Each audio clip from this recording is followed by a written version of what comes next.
ど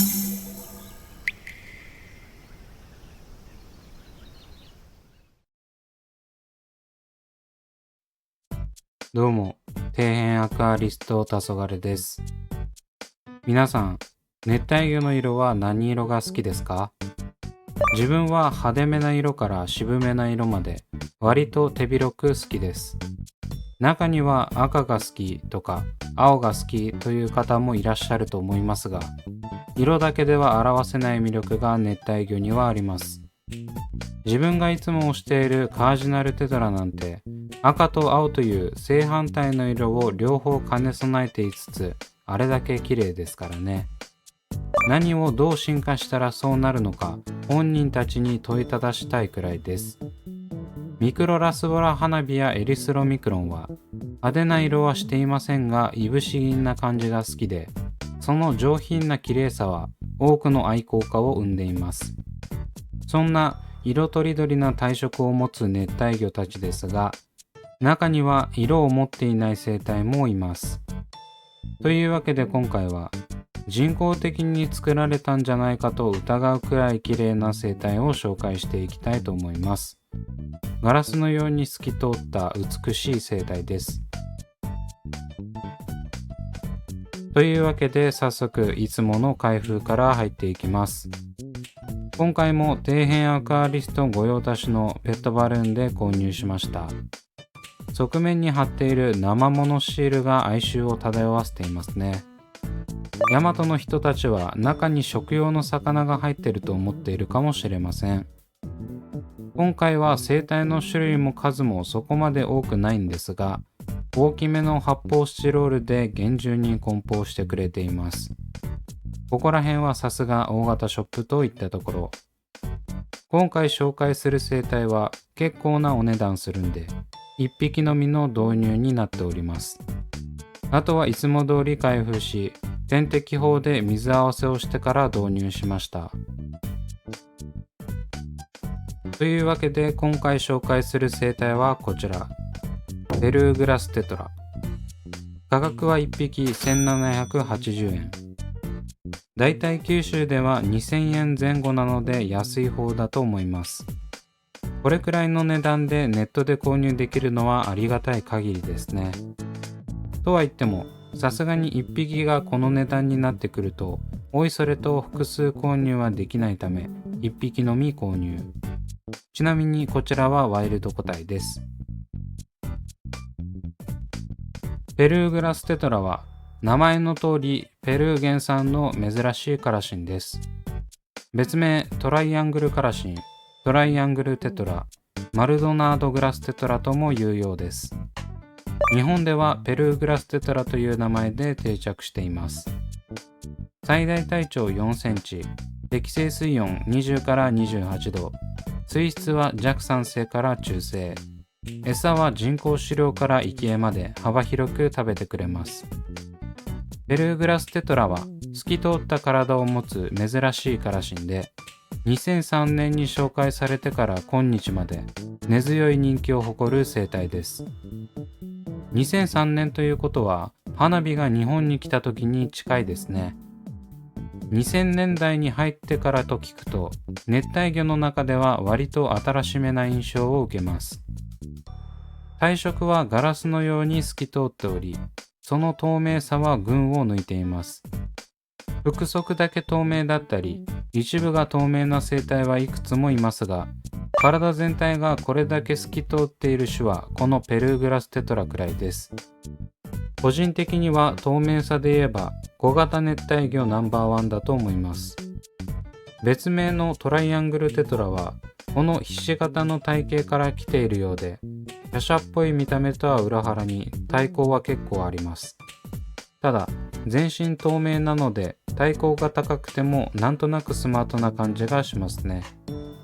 体はほぼ透明なんですが、銀色に輝く体の内部や付け根や腹側に多く見られる黒いスポットはこの透明さとの対比でとても美しいです。お腹の浮き袋と思われる器官も透明でしっかり見えますね。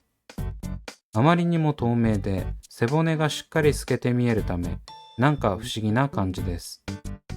ちなみに性格は温厚で、群栄や混栄にも向いています。派手な生態に数匹入れてアクセントとして入れるといいかもしれません。それでは早速水槽内に導入していきます。出て行こうとして壁に阻まれて行ったり来たりしてますね。ようやく出て行ってくれました。導入直後の映像がこちら。水草水槽に泳がせると、このように透明さが際立ってとても綺麗ですね。なんかアルビノカージナルに絡まれてますが、攻撃することもなく落ち着いています。導入直後だからなのか、動きはゆったりとしていて、なんとなくおっとりしてる印象を受けます。透明っぽいテトラオーロと並んでいても、ペルーグラステトラの透明さは別格です。透明すぎて眩しいくらい。ちなみにペルーグラステトラの他に透明な生態の代表といえばトランスルーセントグラスキャットがいると思いますが、結構大きくなるため小さくて透明な生態が欲しい人にはペルーグラステトラをおすすめします。ネオンテトラよりは体高もあって若干大きいですが、これだけしっかり透明な生態の中では一番小さいのではないでしょうか。それにしても本当に綺麗です。このペルーグラステトラが数十匹群栄してたら、さぞ清涼感があって美しいんだろうなと思います。鮮やかな有形層メインの水槽に入れてもよし、草原風なレイアウトで泳がすもよしな生態です。価格が1000円切ったら嬉しいんですが、なかなかそうもいかないですね。ちなみに華奢で弱々しく見えますが、飼育自体は容易でとても丈夫な種類なので安心して飼育することができます。温厚で飼育もしやすく、おまけに綺麗って申し分ないですよね。価格が安ければなお最高なんですけど。というわけで導入2週間後の映像がこちら。特に導入直後との変化は見られませんね。まあ透明なんで当たり前っちゃ当たり前ですけど、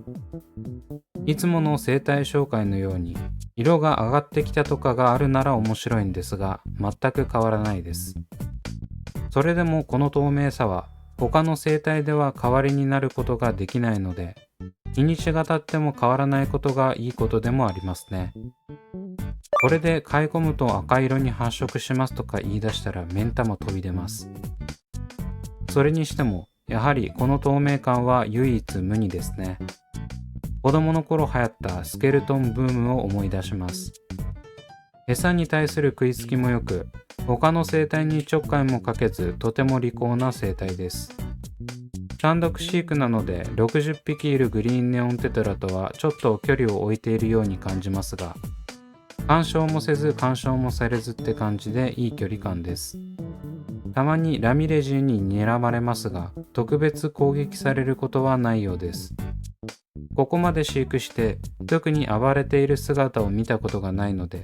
やはりどちらかといえばゆったりと泳ぐタイプの生態なのかもしれません。もしかしたら群栄することで素早く泳ぐ姿が見れるかも。ぜひ誰か僕の代わりにペルーグラステトラ100匹導入してみた動画を作ってください。というわけでいかがだったでしょうか。名前はずっと知っていた生態で気にはなっていたんですが、なかなか飼育するきっかけがなかったので、今回導入できてよかったです。噂通りの透明さでとても気に入りました。トランスルーセントグラスキャットとどちらにしようか迷ったんですが、大きさが結構大きくなることと臆病な性格だということを聞いて、こちらのペルーグラステトラをチョイス。